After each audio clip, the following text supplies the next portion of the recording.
Good morning, Dad. Good morning, Mom. How are you today?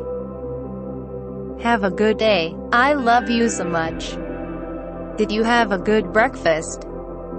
I will read you while you are drinking tea. Broncos top winless Jets 37-28 for first victory of season. Vic Fangio explains that he pulled his agitated Broncos players off the field at the end of the game to avoid a possible altercation with the Jets.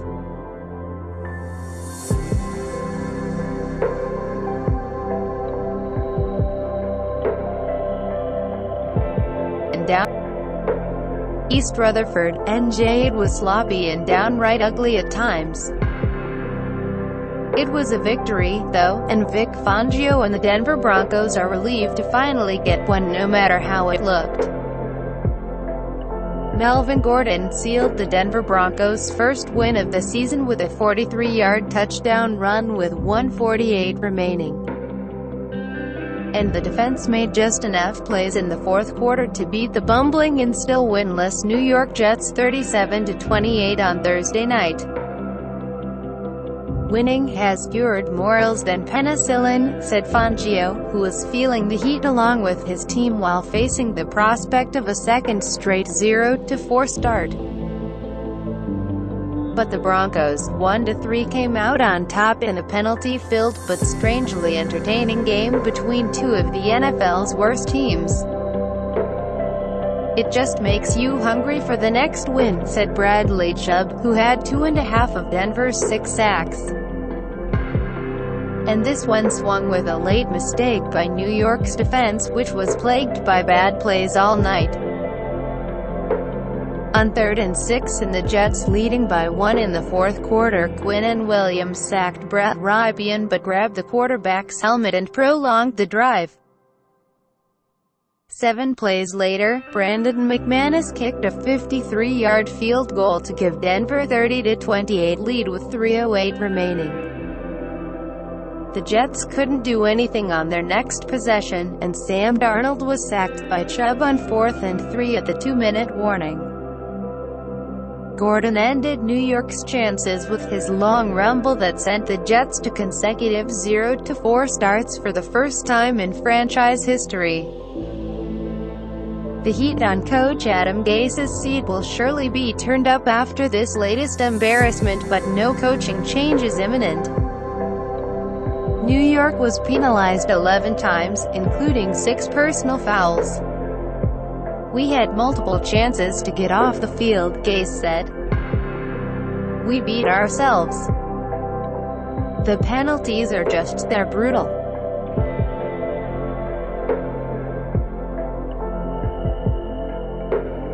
Fangio directed some of his players to head to the locker room as the game ended, and the coach didn't meet with Gase for the customary post-game handshake. There was just a couple of personal fouls there at the end and our sideline was getting ticked off about it, Fangio said. I just wanted to avoid any confrontation at the end of the game and having it get ugly there. The Jets were actually in position to win after Pierre Desir, having a rough game in coverage, redeemed himself a bit by picking off Rypien, whose arm was hit by Darrell Basham as he threw and returning it 35 yards for a touchdown.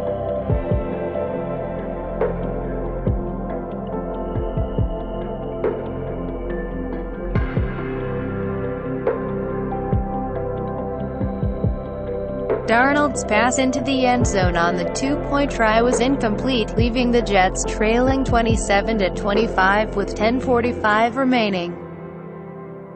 Brian Poole intercepted Rypien, making his first NFL start, on the Broncos' next possession, giving the Jets the ball at Denver's 44. That led to Sam Fickens' 5th field goal, a 36-yarder that put New York ahead 28-27 with 6:28 remaining. It's definitely frustrating to come out here and lose another one, said Jamison Crowder, who had 7 catches for 104 yards in his return after missing 2 games with a hamstring injury.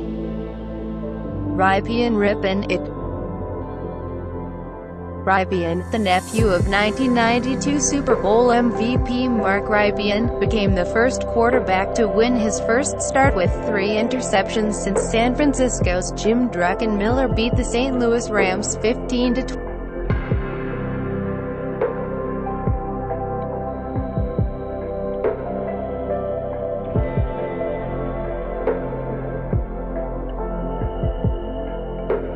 Rypien, the nephew of 1992 Super Bowl MVP Mark Rypien, became the first quarterback to win his first start with 3 interceptions since San Francisco's Jim Druckenmiller beat the St. Louis Rams 15-12. Rypien finished 19 for 31 for 242 yards and 2 TDs, along with the 3 picks.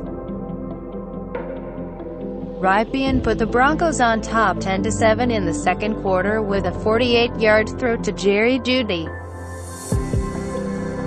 The rookie wide receiver reached in front of Dazier, snatched the football and then walked into the end zone for his first NFL TD. That drive was kept alive by another defensive penalty when Williams was called for roughing the passer.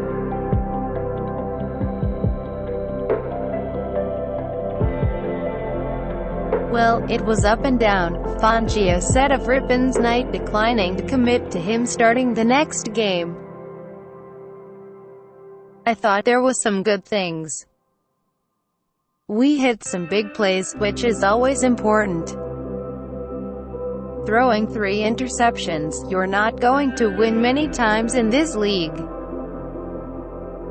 But we found a way to win tonight in spite of that. Scrambling Sam Darnold gave the Jets their first lead of the season with a dazzling run.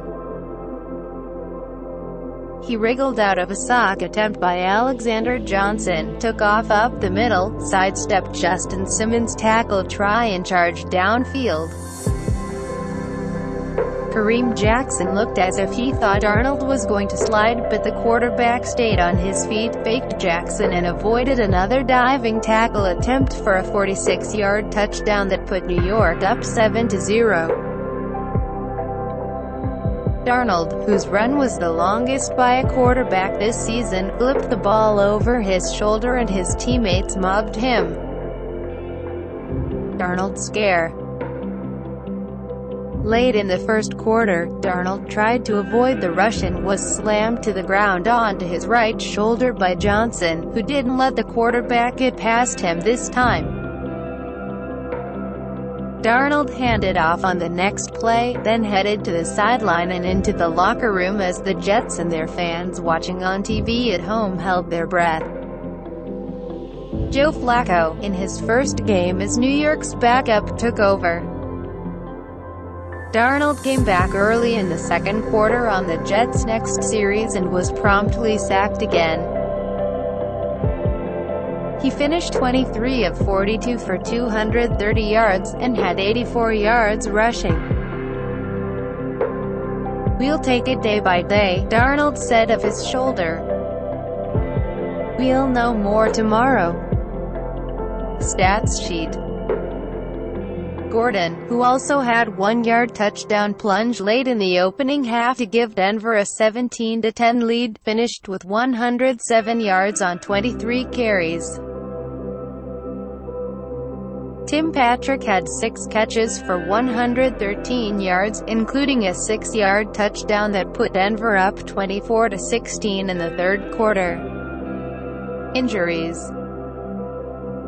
Broncos, KJ Hamler left with a hamstring injury. Noah Fant was carted off with an ankle injury in the third quarter. Jets, LT Chuma Edoga left in the first quarter with a shoulder injury.